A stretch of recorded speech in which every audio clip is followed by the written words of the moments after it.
എൻ്റെ കഥ മുഴുവൻ ജനനം മുതൽ ഏതാണ്ട് മരണം വരെ പറയാനുള്ള ശ്രമമൊന്നും ഞാനിവിടെ നടത്തിയിട്ടില്ല.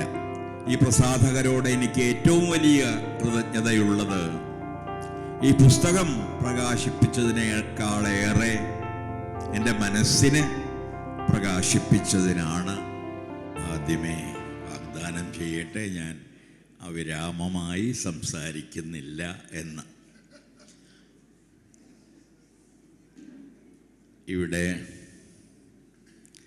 ആരെയാണ് ഞാൻ ആദ്യമായി സംബോധന ചെയ്യേണ്ടത് എന്നറിയാത്തത് കൊണ്ട് മാത്രം ഞാൻ സംബോധനകൾ ഒഴിവാക്കുകയാണ്.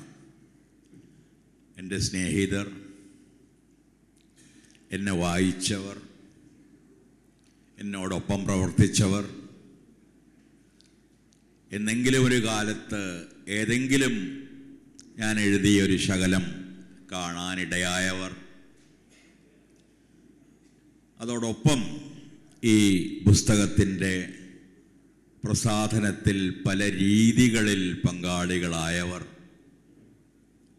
എൻ്റെ പിറകെ വന്ന് കഴിഞ്ഞ കവികൾ, വരാനിരിക്കുന്ന കവികൾ, ഇവരെല്ലാം ഉൾക്കൊള്ളുന്ന ഒരു സദസ്സിൽ എത്രയും പ്രിയങ്കരായ ഇവരിൽ ആരെയാണ് ഞാൻ ഏറ്റവും കൂടുതൽ ഇഷ്ടപ്പെടുന്നത് എന്ന് ചോദിച്ചാൽ ഉത്തരം പറയുക പ്രയാസമാണ് എന്ന് തോന്നുന്നു.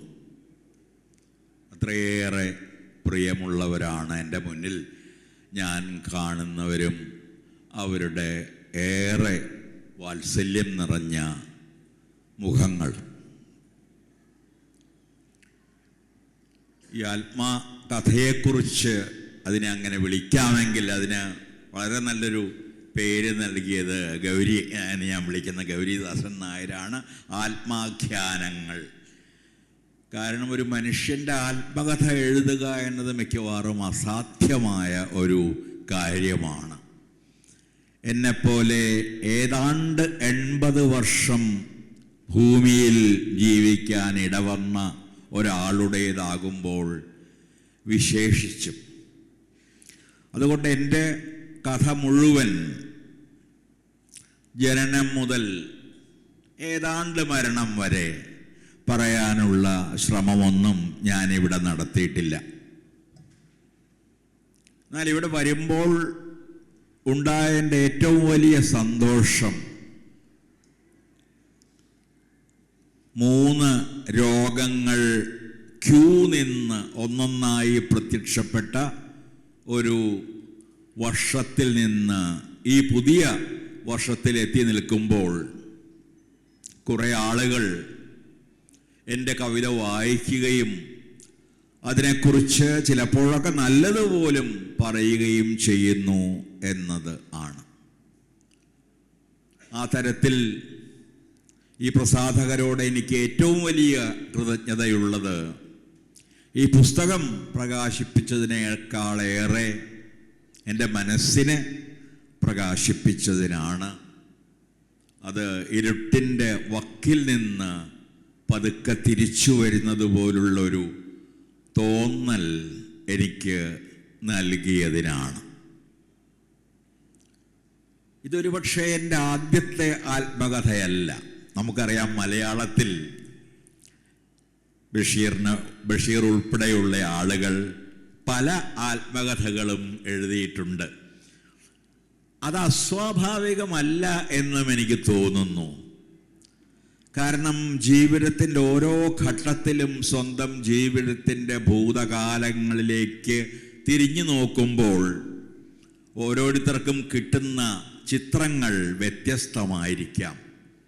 കാരണം വർത്തമാനത്തിൽ ഓരോ നിമിഷത്തിലും നാം ഭൂതകാലത്തെ വീണ്ടും വീണ്ടും പുതിയ പുതിയ രീതികളിൽ കാണുകയും അതിൽ നിന്ന് പഠിക്കുകയും അതിനെ വെറുക്കുകയും അതിനെ സ്നേഹിക്കുകയും ഒക്കെ ചെയ്യുന്നുണ്ട്. ഈ തരത്തിലാണ് ഒരുപക്ഷെ ജീവിതത്തിൻ്റെ വൈരുദ്ധ്യനിർഭരമായ നൈരന്തര്യം നിലനിൽക്കുന്നത് എന്ന് തന്നെ പറയാം. ഞാൻ ഈ സന്ദർഭത്തിൽ ഇത് പറഞ്ഞത് ഇവിടെ എന്ത് സംസാരിക്കും എന്നറിയാതിരുന്നപ്പോൾ എൻ്റെ പഴയ കവിതകൾ തപ്പി നോക്കിയപ്പോൾ 45 വർഷം മുമ്പ്, എന്നെ സംബന്ധിച്ച് വളരെ അടുത്താണത്, എഴുതിയ ഒരു കവിത ഞാൻ കാണാനിടയായതാണ്. അതിൻ്റെ പേര് ആത്മകഥ എന്ന് തന്നെയാണ്. ഇതിലെ കുറിപ്പുകൾ എന്ന് ഞാൻ വിളിക്കുന്ന അധ്യായങ്ങൾ എഴുതുമ്പോൾ ആ കവിതയെക്കുറിച്ച് എനിക്ക് ഏറെയൊന്നും ഓർമ്മയുണ്ടായിരുന്നില്ല എന്നതാണ് സത്യം. ഓർമ്മ നഷ്ടപ്പെടാതിരിക്കാൻ വേണ്ടി മാത്രം എഴുതുന്ന ഒരു പ്രായത്തിലാണ് ഞാൻ, ഒരുപക്ഷെ നിങ്ങളിൽ ചിലർ പോലും എന്ന് പറയാം. എന്നാൽ ആ കവിത ഈ പ്രസാധന സന്ദർഭത്തിൽ പെട്ടെന്ന് എൻ്റെ മനസ്സിലേക്ക് തിരിച്ചു വന്നു. അത് ദീർഘമല്ലാത്തതുകൊണ്ട് എന്തുകൊണ്ട് ഇത്രയധികം കവിതകൾ ഇവിടെ വായിക്കാമെങ്കിൽ അതുകൂടി വായിച്ചുകൂടാ എന്നെനിക്ക് തോന്നുകയും ചെയ്തു. ഇവിടെ വായിച്ച ഓരോ കവിതയെക്കുറിച്ചും എനിക്ക് പറയാനുണ്ട്. ഓരോ കവിതയ്ക്കും പിറകിലുള്ള കഥയെക്കുറിച്ച്. ആണ്ടാൾ എന്ന കവിത ഞാൻ ആദ്യം വായിച്ച് കേൾപ്പിക്കുന്നത് സുഗതകുമാരിയെയാണ്. സുഗതകുമാരി ഡൽഹി, ഞങ്ങൾ നിരന്തരമായിട്ട്, ഞങ്ങളെ അറിയുന്നവർക്കറിയാം, ഞാനും എൻ്റെ പങ്കാളിയും തിരുവനന്തപുരത്ത് പോയാൽ ആദ്യം പോകുന്നത് സുഗതകുമാരിയുടെ വീട്ടിലായിരുന്നു എല്ലാ കാലത്തും, അവർ മരിക്കുന്നത് വരെ. അതുപോലെ സുഗതകുമാരി ഡൽഹിയിൽ വന്നാൽ ആദ്യം വരുന്ന ഒരു ഓഫീസ്, ഞാൻ ജോലി ചെയ്തിരുന്ന, ഞാൻ ഓഫീസിലുള്ളിടത്തോളം കാലം ഓഫീസായിരുന്നു. അങ്ങനെ ഒരു ഓഫീസിൽ വന്നപ്പോൾ അതിൻ്റെ കയ്യെഴുത്ത് പ്രതിയുടെ രൂപത്തിലാണ്. കയ്യെഴുത്ത് പ്രതി എന്ന് പറയുന്നത് മനസ്സിലാകുന്ന ആളുകളാണ് എല്ലാവരും എന്ന പ്രായം കൊണ്ട് എനിക്ക് തോന്നുന്നു. കാരണം കയ്യെഴുത്ത് പ്രതികൾ, അതിനെക്കുറിച്ച് എൻ്റെ ഒരു കവിതയുണ്ട്, കയ്യെഴുത്ത് പ്രതികളെക്കുറിച്ച്.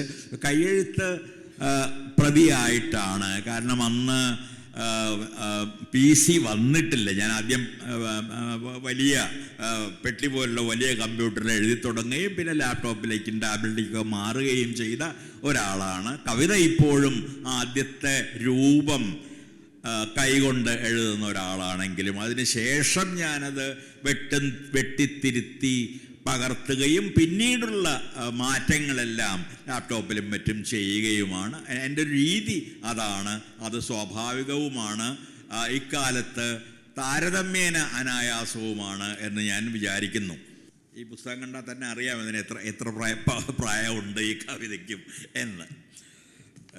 ഇത് പ്രസിദ്ധീകരിച്ചത് വെള്ളാക്കൽ ബുക്സ് എന്ന് നിങ്ങൾ ആരും കേൾക്കാനിടയില്ലാത്ത ഒരു പ്രസാധകനാണ്. വേനൽ മഴ എന്ന പുസ്തകത്തിലാണ് ഇത്. ആ കവിത നിങ്ങൾക്ക് അറിയുന്നുണ്ടാവും, പക്ഷെ അങ്ങനെയുള്ളൊരു പുസ്തകമുണ്ട്. ആ പുസ്തകത്തിലാണ് ഇത് പ്രസിദ്ധീകരിച്ചു വന്നത്. ഞാനത് ഒരു പ്രത്യേക കാര്യം മനസ്സിൽ വെച്ചുകൊണ്ടുകൂടി പറഞ്ഞതാണ്. എൻ്റെ ആദ്യ പുസ്തകങ്ങൾ മിക്കവാറും എല്ലാം തന്നെ പ്രസിദ്ധീകരിച്ചിട്ടുള്ളത് കേരളത്തിലെ നമ്മൾ ലിറ്റിൽ പബ്ലിഷേഴ്സ് എന്ന് പറയുന്ന ചെറിയ പ്രസാധകരാണ്. പലരും എൻ്റെ ഒരു പുസ്തകം പ്രസിദ്ധീകരിച്ചതോടുകൂടി തന്നെ തകർന്നുപോയി, പിന്നീട് പ്രസിദ്ധീകരിച്ചിട്ടേ ഇല്ല. ചിലർ വീണ്ടും 4-5 പുസ്തകങ്ങൾ പ്രസിദ്ധീകരിച്ച് ആ പ്രസിദ്ധീകരണങ്ങൾ തന്നെ പൂട്ടിപ്പോയി.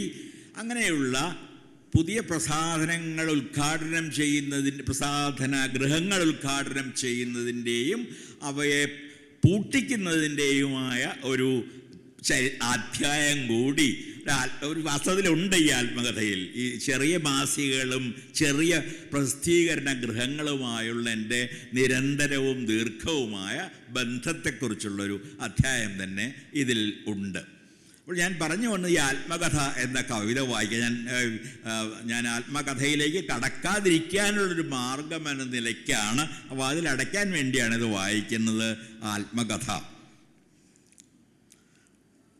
ഇതിൽ ആത്മകഥയുണ്ടോ എന്ന് ചോദിച്ചാൽ എൻ്റെ ഈ പുസ്തകത്തിൽ ആത്മകഥയുണ്ടോ എന്ന് ചോദിക്കുന്ന പോലെ തന്നെയാണ്. ഒരുപക്ഷെ ഒന്നും കണ്ടില്ലെന്നും വരാം.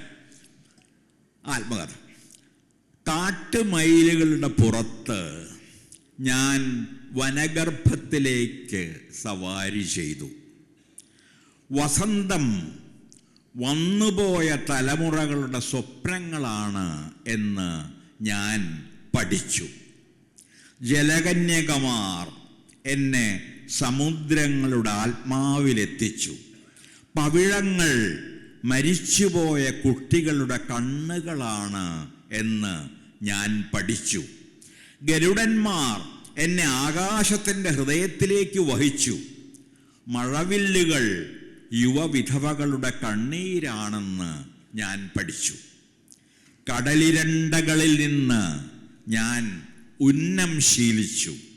കാക്കകൾ പച്ചയും പഴുത്തതും തിരിച്ചറിയാൻ എന്നെ പഠിപ്പിച്ചു.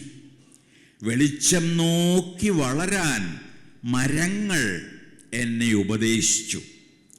ഇരുട്ടിലും എനിക്ക് കാഴ്ചയുണ്ട് പൂച്ചയെപ്പോലെ. മുളങ്കൂട്ടങ്ങൾ കരയുന്നത് മുട്ടകൾ പൊട്ടിപ്പോയ കിളികൾക്ക് വേണ്ടിയാണ് എന്നെനിക്കറിയാം. ചെമ്പരത്തി ചുവന്നിരിക്കുന്നത് ഭൂമിക്കടിയിലുള്ളവരുടെ കോപം കൊണ്ടാണ് എന്നും. ജീവനുള്ള ഈറ്റപ്പുല്ലുകളെ ഞാൻ പ്രണയഗാനം പാടി നൃത്തം ചെയ്യിച്ചിട്ടുണ്ട്. മരിച്ചുപോയ തെരുവുകളെ സ്വാതന്ത്ര്യഗാനം കൊണ്ട് ഉയിർത്തെഴുന്നേൽപ്പിച്ചിട്ടുണ്ട്. കടലോരത്തെ വിജനതയിൽ നക്ഷത്രങ്ങൾക്കിടയിൽ നഷ്ടപ്പെടുക എനിക്കിഷ്ടമാണ്.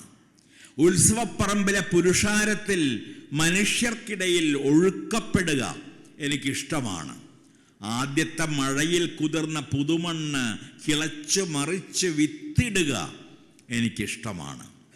കറുത്ത പൂക്കളുമായി ഉണങ്ങിയ മരങ്ങൾ പോലെ നിൽക്കുന്ന സംശയാലുക്കളോട് ഞാൻ ഇവിടെ തന്നെ ഉണ്ടാകും, കരുണ കിട്ടാത്ത മനുഷ്യരുടെ കൂടെ. ദാഹിക്കുന്ന പുല്ലുകളുടെയും കൊല്ലപ്പെട്ട കുഞ്ഞുങ്ങളുടെയും കൂടെ. കൊമ്പുകളിൽ നിന്ന് ചോരയിറ്റ് ചിരിക്കുന്ന കാളക്കൂറ്റന്മാരോട് കവികളും അരളിമരങ്ങളും പല കുറി ഇല പൊഴിക്കുന്നു, പല കുറി പുഷ്പിക്കുന്നു. മിന്നാമിനുങ്ങുകൾ അവർക്ക് ചുറ്റും കളിക്കുന്നു. കാറ്റുകൾ അവരെ തഴുകി നിൽക്കുന്നു. കുട്ടികൾ അവരുടെ തണലിൽ പൂപെറുക്കി മാല കോർക്കുന്നു. കല്ലെറിയുമ്പോഴും അവർ പൂക്കൾ താഴെ വീഴ്ത്തുന്നു. വസന്തത്തിൽ ഒരു ചിരിയോടെ, വേനലിൽ കണ്ണീരോടെ. ഇതാണ് 45 എന്ന് തന്നെ പറയാവുന്ന വർഷങ്ങൾക്ക് മുമ്പ് ഞാൻ എഴുതിയ ആദ്യത്തെ ആത്മകഥ.